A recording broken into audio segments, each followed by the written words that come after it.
అందరికి నమస్కారం. మన పార్టీ అధ్యక్షులు శ్రీ పవన్ కళ్యాణ్ గారికి,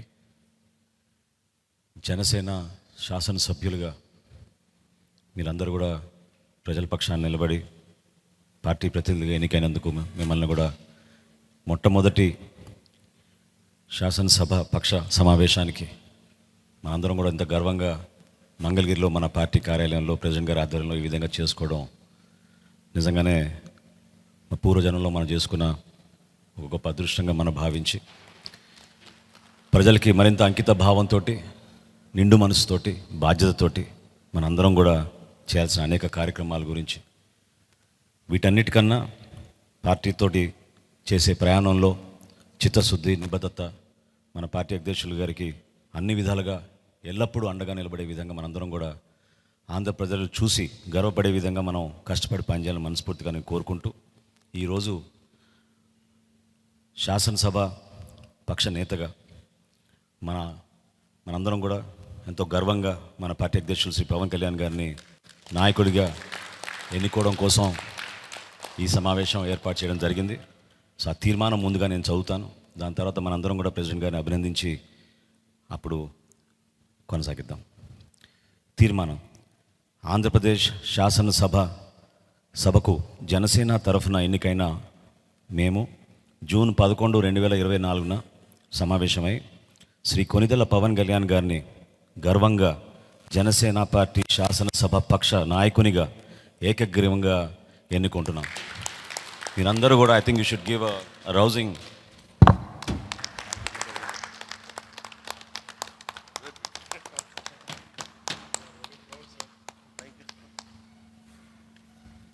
ఈ కాన్స్టిట్యూషనల్ ఫార్మాలిటీ పూర్తయింది కాబట్టి ఇప్పుడు మన పార్టీ అధ్యక్షులు, అదేవిధంగా మన శాసనసభ పక్ష నేత మన పార్టీ అధ్యక్షులు శ్రీ పవన్ కళ్యాణ్ గారిని మాట్లాడమని రిక్వెస్ట్ చేస్తాం. ఇప్పుడు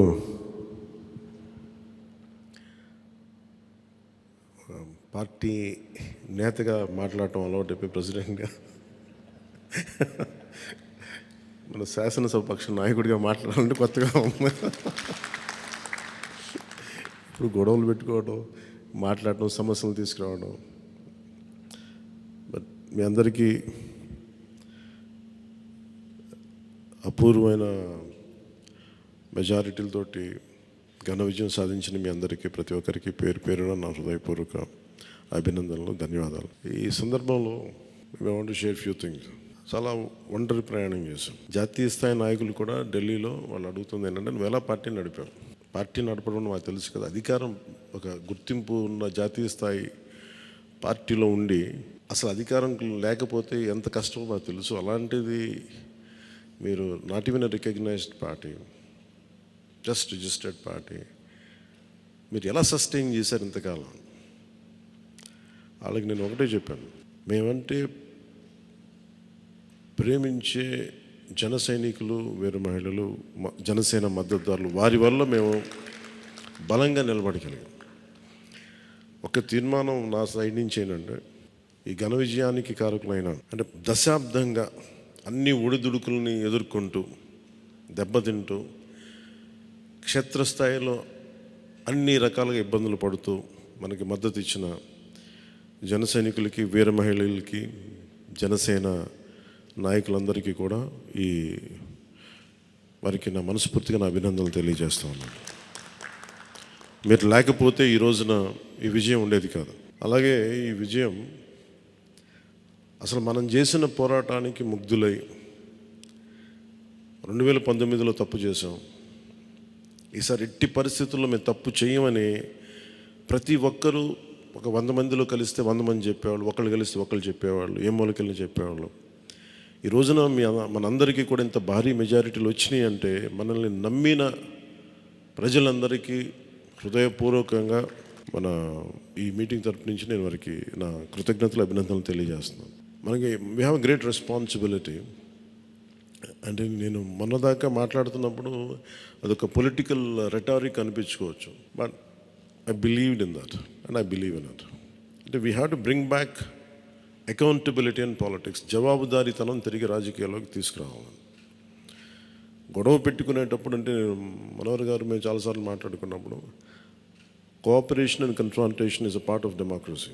సహకారం, సంఘర్షణ, ఎప్పుడు సహకరించాలి, ఎప్పుడు సంఘర్షించాలి అనేది అది ఆ సమస్యలను బట్టి వాటిని బట్టి. అంతేగాని ప్రతిసారి పోయినసారి ప్రభుత్వానికి కూడా చెప్పాను, మేము చాలా కన్స్ట్రక్టివ్గా ఉంటామని వాళ్ళకి అర్థం చేసుకోలేదు నా మాట, నా డెమోక్రటిక్ స్పిరిట్ని వాళ్ళు అర్థం చేసుకోలేదు ఆ రోజున. అలాగే ఇది కక్ష సాధింపులకి సమయం కాదు. ఇది ఇంత ఘన విజయం ప్రజల నిర్మాణానికి లేదంటే వారికి అభివృద్ధికి, వారి అభ్యున్నతికి తప్ప ఇది ఒక వెండెట్ట గేమ్ కానీ లేదంటే పగా ప్రతీకారాలు తీర్చుకోవడానికి గతంలో ఇలా చేశారు కదా మనం ఇలా చేయాలి అలాంటి ఆలోచన ధోరణిని దయచేసి మనందరం దాన్ని ఎంకరేజ్ చేయకండి దయచేసి దాన్ని.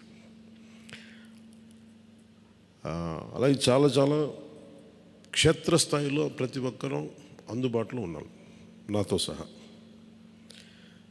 ఈరోజున జాతీయ స్థాయిలో మరి మనం సాధించిన విజయాలు కూడా చెప్పుకోవాలి. చాలామంది పొలిటికల్ పార్టీ ప్రారంభించారు, మూసేశారు భారతదేశం మొత్తం మీద. ఈవెన్ ఫ్రమ్ పంజాబ్ నుంచి ఎవరు వచ్చి మాట్లాడుతున్నారు, వాళ్ళ అకాలీదళ్ ఫ్యాక్షన్ ఒకటి. మా నాన్నగారు స్టార్ట్ చేశారు, మేము స్టార్ట్ చేసి ఇనిషియేట్ చేసి ఆఫ్ చేసేసుకోవాల్సి వచ్చిందని. మన ఎన్నికలకి మనం సాధించింది from a registered political party నుంచి రికగ్నైజ్డ్ పొలిటికల్ పార్టీ. అండ్ రెండు, నెవర్ బిఫోర్ ఇన్ భారత్ పోటీ చేసిన అన్ని స్థానాల్లో భారీ మెజారిటీలతోటి గెలుపొందటం 100% స్ట్రైకింగ్ రేట్, 100%. అంటే మన మీద ఎంత విశ్వసనీయత ఉంది, అంటే ఎంత విశ్వాసం ఉంది ప్రజలకి, ఎంత నమ్మారు, ఇది వాళ్ళు చేసి చూపించారు. 2019లో ఎలక్షన్లు అయిపోయిన వెంటనే మేము తప్పు చేసాం, మేము నీకు నిలబడతాం అని చెప్పి అది ఈ రోజున మనకి మద్దతుగా నిలిచిన ప్రజలందరికీ కూడా ఇంకొక మారు చాలా చాలా ప్రత్యేకమైన ధన్యవాదాలు. అలాగే 2 పార్లమెంట్లు పెట్టాం. అంటే దాదాపు మీరు చూస్తే 2 పార్లమెంట్లు మనం ఇవి తీసుకుని దాదాపు ఒక 45 స్థానాల్లో మన ప్రభావితం ఉన్నట్టు ఖచ్చితంగా డైరెక్ట్గా. అలాగే మన టీడీపీ, మన ఎన్డీఏ కూటమిలో మిగతా పార్టీల విజయానికి కూడా మేము ఎంత బలంగా నిలబడ్డామో మీ అందరికీ తెలుస్తుంది. ఓట్ ట్రాన్స్ఫర్ ఎంత బాగా జరిగిందో, ఫస్ట్ టైం చాలా అవేకెండ్ ఓటింగ్ జరిగింది, చాలా రెస్పాన్సిబుల్ ఓటింగ్ జరిగింది. వీళ్ళందరూ న్యూ జనరేషన్. అసలు యువత ఎంత నమ్మారంటే అర్ధరాత్రి వాళ్ళకి 12 అయినా కానీ 11 అయినా కానీ ఆ ఎండలో మండుటెండలో నిలబడి మధ్యాహ్నం నుంచి వాళ్ళ క్యూలు వాళ్ళకి వంతు వచ్చే వరకు అలా నిలబడి మరి ఓట్లేసారు. అంటే ఇవన్నీ చాలా చాలా బాధ్యతనిచ్చాయి. అలాగే ఈరోజు మనం మాట్లాడుకున్నప్పుడు కూడా రేపు మన పవర్ షేరింగ్ ఏంటి ఇవన్నీ కూడా మీకు తెలియజేస్తాను. ఇది మన ప్రతి ఒక్కరికి నా ఉద్దేశం మనందరం అందుబాటులో ఉండాలి. అది మీరు మనందరం కలిపి ఒక సమిష్టిగా ఒక నిర్ణయం తీసుకుందాం, ఒక కమిటీగా ఏర్పడి ఎన్ని రోజుల్లో మనం నియోజకవర్గంలో అందుబాటులో ఉండాలి. అలాగే ప్రభుత్వానికి సంబంధించి సమస్యలకు సంబంధించి ప్రజలకి ఎంతంత ఏ అవసరాలు ఉంటే మనం ఎలా అనుసంధానం చేసుకోవాలి మిగతా మన ఎన్డీఏ పార్ట్నర్స్ తోటి. అలాగే కేంద్రంలో ఇప్పుడు మనకి చాలా చోట్ల మన నియోజకవర్గాల్లో బ్రిడ్జ్ ఒక్కోసారి ఓవర్ బ్రిడ్జెస్ కానీ ఇవన్నీ కేంద్ర పరిధిలో ఉంటాయి. అవన్నీ మీరు చేయాల్సింది అంటే మన నియోజకవర్గపు సమస్యలు ప్రాధాన్యత అంటే యాజ్ పర్ ప్లీజ్ ప్రయారిటైజ్ చేసి మనం కొన్ని కేంద్రం ద్వారా జరిపించాల్సినవి ఉంటే అది చేద్దాం. అలాగే ఇది మనం దేనికోసమైతే నిలబడ్డామో మాట ఇచ్చామో వాటికి నిలబడతాం. అలాగే పాలకొండకి మనం వెళ్ళినప్పుడు అక్కడ ఏనుగులు వచ్చి పంట పొలాలు ధ్వంసం చేస్తాయి. ప్రతి చిన్న చిన్న సమస్య. అలాగే irrigation projects, minor irrigation projects వీటికి చాలా తక్కువ నిధులతోటి 20-25 కోట్లతో అయిపోయే పనులు చాలా ఉన్నాయి. అండ్ మేజర్గా మన ఎలక్షన్స్లో మనం చెప్పింది విద్య, వైద్యం, ఉపాధి, సాగునీరు, తాగునీరు అండ్ లా అండ్ ఆర్డర్. ప్రజల మాన ప్రాణ ఆస్తుల సంరక్షణకి మనం చాలా చాలా జవాబుదారీతనంగా ఉండాలి. అలాగే మనకిచ్చింది ఇది ఎందుకంటే నెక్స్ట్ జనరేషన్ వచ్చింది, అది మనం అందరం అర్థం చేసుకోవాలి. పాత తరం రాజకీయాల్లాగా కూర్చోబెట్టి మన పవర్ని ఎక్సర్సైజ్ చేస్తామంటే కుదరదు. ఎందుకంటే ప్రజలు ఎంత మద్దతుగా నిలబడ్డారో వాళ్ళు అంతే బలంతో మనం నిలదీయగలరు. అది మనం దయచేసి మర్చిపోతుంది, నాతో సహా నేను మర్చిపోదాన్ని. అందుకని లెటర్స్ బి వాళ్ళు ఒకసారి కోపంతో ఒక మాట మాట్లాడినా అసహనంతో అది మనం భరించాలి తప్ప. అలాగే విమర్శించేటప్పుడు కూడా దయచేసి అది పర్సనల్ అటాక్స్ ఎవరికి వెళ్ళకండి. వాళ్ళని మీరు చూశారు కదా, పోయినసారి ఆయన గత ప్రభుత్వాన్ని హ్యాండిల్ చేసిన ముఖ్యమంత్రి గారు ఎన్ని మాట్లాడి నేను ఎందుకు స్పందించలేదు వ్యక్తిగతంగా అంటే అది ఆ ప్రెసిడెంట్ ఆపేద్దామని మనం ఎక్కడ చేయాలి. అలాగే పార్టీ ఒకటి మనందరం చేయాల్సింది ఒకటి టైమ్స్, ఒకటి పంక్చువాలిటీ, సరైన సమయానికి రావడం. మీరు కావాలంటే గంట ముందు రండి. నైట్ 1:30, 2:30 అని పడుకునేటప్పటికి. ఎందుకంటే ఇది మనం 5 సంవత్సరాల కాలాన్ని ఎంత సద్వినియోగం చేసుకోగలం దాని మీద ఆధారపడి ఉంటుంది భవిష్యత్తు. దయచేసి మనందరం నియమావళిని పాటిద్దాం. కొంత మనలో కూడా మనం వన్స్ ఇన్ ఎ వైల్ మనందరం కూర్చొని మేబీ ఓవర్ లంచ్, ఒక ఈవినింగ్ ఒక చాయ్ పే చర్చ లాగా ఏమేం చేయాలి. అలాగే మనం కూడా కొంత కలుపుగోలుతనం చూపించాలి మిగతా పార్టీలు, మన ఎన్డీఏ కానీ బీజేపీ, మన ఎన్డీఏ పార్ట్నర్స్ అందరికీ కూడా. అంటే మీరు మనం ప్రత్యేకించి మనం ఎక్స్క్లూజివ్గా ఉండకుండా అందరితో మమేకం అవ్వాలి. At the same time not losing our identity. అందుకని ఇవన్నీ దృష్టిలో పెట్టుకొని ఇప్పుడు మనం ఢిల్లీలో మనం చేసినట్టుగా మన ప్రధానమంత్రి గారి పేరుని నన్ను కూడా ప్రతిపాదించినట్టుగా ఈ రోజున రాష్ట్ర ఎన్డీఏ నాయకులు మనం ఎన్నుకోవాలి. మీ అందరికీ ఇంకొక మారు ధన్యవాదాలు తెలుపుకుంటాం. Thank you. జై హింద్. అసాధ్యాన్ని సాధ్యం చేసినందుకు మనస్ఫూర్తిగా మనందరి తరఫున మరొకసారి మన పార్టీ అధ్యక్షులు పవన్ కళ్యాణ్ గారికి ధన్యవాదాలు తెలుపుకుంటూ, ఈ సమావేశానికి హాజరైనట్టు మనం ఇదొక ఫార్మాలిటీ పూర్తి చేయాలి. ముందుగా నిమ్మక్క జయకృష్ణ గారు పాలకొండ, థ్యాంక్ యూ. అదేవిధంగా లోకం మాధవి గారు నెల్లిమర్ల, వంశీకృష్ణ శ్రీనివాస్ గారు విశాఖపట్నం నుంచి, కొంతాల రామకృష్ణ గారు అనకాపల్లి నుంచి, పంచకల రమేష్ బాబు గారు పెందుర్తి నుంచి, సుందరపు విజయ్ కుమార్ గారు,